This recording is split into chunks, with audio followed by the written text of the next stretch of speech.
Hello friends, welcome to my channel political व्या। दोस्तों, एक गुजारिश है कि अभी आप एक कुछ रिपोर्टिंग देखेंगे लगभग 3.5 मिनट का, उसे पूरा देखिएगा और फिर मेरे कथनों को सुनिएगा पूरा और उस पर विचार ज़रूर करिएगा। वहां के मिलिट्री एस्टेब्लिशमेंट से लेकर मीडिया तक में रफाल की चर्चा। सोचिए, अभी तो सिर्फ 5 आए हैं, 21 और आने हैं। रफाल की पावर इतनी घनघोर है कि बीजिंग और इस्लामाबाद तक में शोर है। आसमान के इस बाहुबली को टक्कर देने वाला कोई भी विमान न चीन के पास है और न पाकिस्तान के पास है। खास तौर से दोनों दुश्मन मुल्कों में रफाल की खासी दहशत। इस तरह की पंक्तियों को इसीलिए आज हम कह रहे हैं कि आज हिंदुस्तान चीन और पाकिस्तान से मजबूत हुआ। इसी पर महाभारत आप भूल जाएं कि आपका गांव बाढ़ में डूबा है, आपके रिश्तेदार ने अस्पताल में आत्महत्या कर ली है और आपके दोस्तों की नौकरी चली गई है। और आज रफाल भारत आया। अब इसी तरह 5 मिनट निकल जाने वाला है। जैसा मैंने पहले कहा कि आसमान का बाहुबली भारत की सरजमी पर उतरा है। जैसे ही ख्याल आता है कि गांव फोन कर बाढ़ का पता करें, तभी एंकर कई सारे प्रश्न स्क्रीन पर डाल देता है। इसलिए आज हम कह रहे हैं कि सुन लो दुश्मन ध्यान से। रफाल अब नहीं चलेगी दुश्मन की कोई चाल। रफाल की हुंकार चीन पाकिस्तान में मचाए हाहाकार। क्षमता रफाल की कि हाँ, चीन को भी नींद नहीं आएगी, पाकिस्तान को भी नींद नहीं आएगी। आपके पास रफाल का जवाब। राफेल से बौखलाई चीन में फाइटर के लिए हो, मतलब अब उनको ऐसा लग रहा है कि J-20 आखिर क्यों नहीं राफेल की टक्कर का है। ये दिखाता है रफाल मल्टी रोल एयरक्राफ्ट है, जिससे आप सोचिए 2 मिसाइल आप दाग सकते हैं। हम मिट्योर की खासतौर पे बात करें तो मिट्योर चीन के पास क्या, अभी किसी भी एशियाई देश के पास नहीं है। और चीन जैसे देश जहां पर 5th जनरेशन कहते हुए स्टेल्थ विमानों को J-20 को उड़ाते हैं, जिसे हमारे विमान उसकी तोड़ ले लेते हैं। चिंता होगी, इस समय बहुत बड़ी उलझन चीन के लिए होगी। पाकिस्तान की तो खैर बात ही क्या करें अंजना। वैसे भी ये संदेश सीधा चीन पाकिस्तान के लिए। रफाल में दुश्मन ने भय, योगी अक्सैकिन आना तय। देश का चौकीदार ले आया रफेल और तस्वीरें देखिए जो भव्य है, दिव्य है।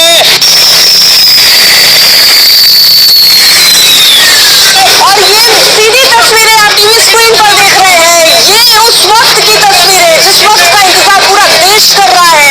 5 रफाल विमान फिलहाल ये तस्वीरें आप देख रहे हैं। तो ये वो तस्वीरें हैं जब आप अंदाजा लगाइए कि इस वक्त ये बताता है कि हम अंदर दमखम कैसे रखते हैं। भारत पहुंचे राफेल की पहली तस्वीरें आप इस वक्त आज तक पर देख रहे हैं। राफेल भारतीय वायुसेना का सबसे आधुनिक फाइटर है। राफेल का इंतजार इस कदर है कि मेरी तरह आज हर हिंदुस्तानी खुद को राफेल की पायलट सीट पर ही बैठा देख रहा है। और आप देख सकते हैं न्यूज नेशन पर हम रोज आपके लिए राफेल से जुड़ी जानकारी बिल्कुल आसान शब्दों में, आसान भाषा में आप तक पहुंचा रहे हैं। लेकिन जहां पर हम रोज आपके लिए राफेल से जुड़ी जानकारी बिल्कुल आसान शब्दों में, आसान भाषा में आप तक पहुंचा रहे हैं। लेकिन जहां पर इस वक्त मैं मौजूद हूँ राफेल के कॉकपिट में, जहां पर बैठ के एक अलग ही ताकत का अंदाजा होता है। 3700 किलोमीटर की रेंज है राफेल की और आप यकीन मानिए 2222 किलोमीटर की मैक्सिमम स्पीड वाला है राफेल। जब इसके कॉकपिट में आप बैठे हो ना, तो आपको लगता है कि दुनिया आपकी मुट्ठी में है। क्या पाकिस्तान, क्या चीन, सब कुछ आपके सामने। देखो राफेल आया। आप सभी ने इस वीडियो में राफेल के बारे में देखा और सुना। सब ने देखा कि कैसे न्यूज़ एंकर पायलट बन गए और राफेल के आने से पहले ही ऐसा माहौल बना दिया जैसे कि राफेल हमने ही खरीदा हो, हमने ही बनाया हो।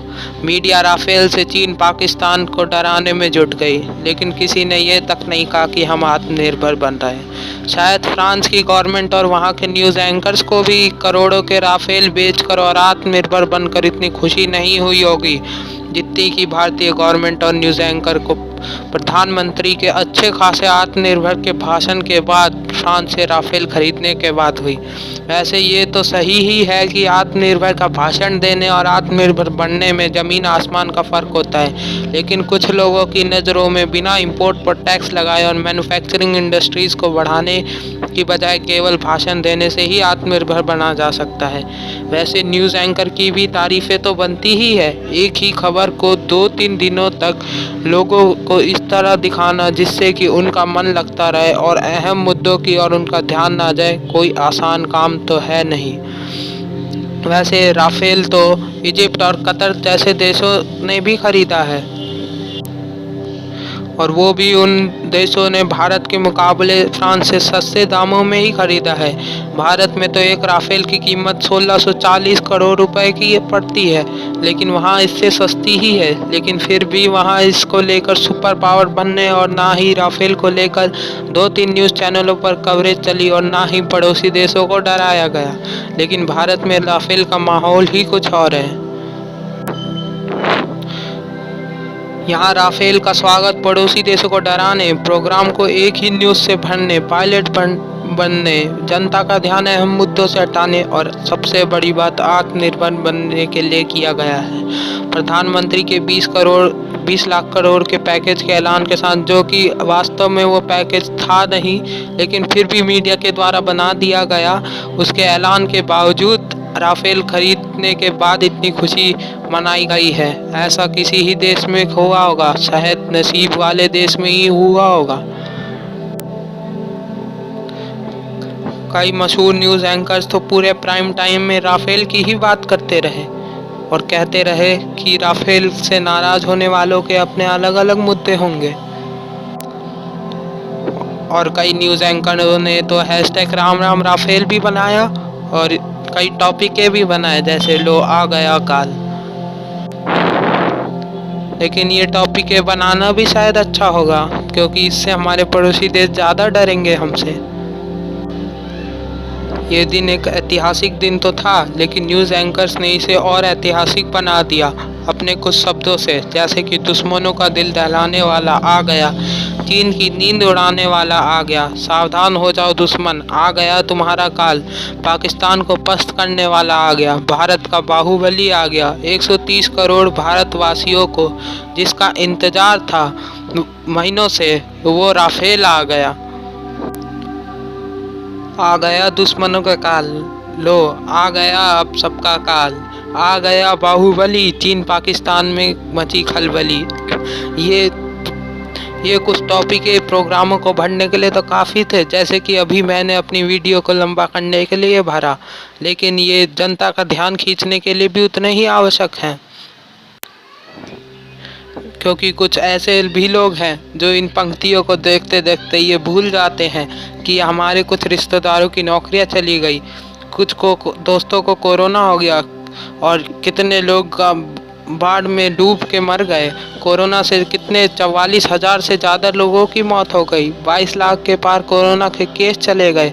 हमारे दिमाग में बस ये रह जाता है कि सुधीर चौधरी ने यह कहा कि जो लोग राफेल से खुश हैं उन्हें बधाई, और जो नहीं खुश है उन्हें भी बधाई, भले ही वो कुछ भी बोलते हो। राफेल से चीन पाकिस्तान को डराएंगे और भी अन्य बातें। कहने का तात्पर्य यही है कि हमारे दिमागों पर काबू कर लिया जाता है, हमें वही दिखाया जाता है जो दिखाना चाहते हैं, हमारा ध्यान अहम मुद्दों से हटाया जाता है, हमारे ये दिखाया जाता है कि किस तरह लोग बाढ़ में डूब के मर गए, लेकिन कुछ दिनों बाद वो खबरें भी अच्छी लगने लगती है। किस तरह सालों से सरकार शासन कर रही है, लेकिन उसके बाद भी बाढ़ के खिलाफ लोगों की व्यवस्था का ध्यान नहीं पा रही है। किस तरह से हम राफेल को बेचकर आत्मनिर्भर बन रहे हैं, किस तरह से हम पहले तो राफेल खरीदते हैं तो खुशी मनाई जाती है, लेकिन फिर हथियारों का आयात रोकते हैं तो भी खुशी मनाई जाती है। किस तरह से मज़दूरों की मौतें हो जाती है, लेकिन उन पर कोई खबरें नहीं दिखाई जाती हैं, वो भी सही है। लेकिन वहीं अगर किसी सेलिब्रिटी या किसी नेता को कुछ हो जाए तो 5 दिन तक पूरे प्रोग्राम में वही न्यूज़ भर देना, वो सही है। यही हमें आज न्यूज़ एंकर दिखाना चाहते हैं, और गलती हमारी भी है, क्योंकि हम यही देखना चाहते हैं, कुछ लोग यही देखना चाहते हैं, और वो जब वो वोट देने जाते हैं और जब जनता के लिए प्रतिनिधि चुनने जाते हैं, तब उनके मन में ये नहीं रहता कि क्या उन्हें अनएम्प्लॉयमेंट, उन गरीबों को देखकर, या फिर बेरोजगारी या भूखमरी को देखकर, या फिर डेवलपमेंट को देखकर वोट देना चाहिए। उनके दिमाग में रहता है कि चीन को कौन मारेगा, पाकिस्तान को कौन मारेगा, कांग्रेस पे कौन वार करेगा। बहरहाल ये हमारी खुशनसीबी है या बदनसीबी कि आज हमारे भारत देश में स्वतंत्रता के इतने सालों के बाद भी ऐसा कुछ हो रहा है। चलिए अब आपसे मिलते हैं अपने अगले वीडियो में।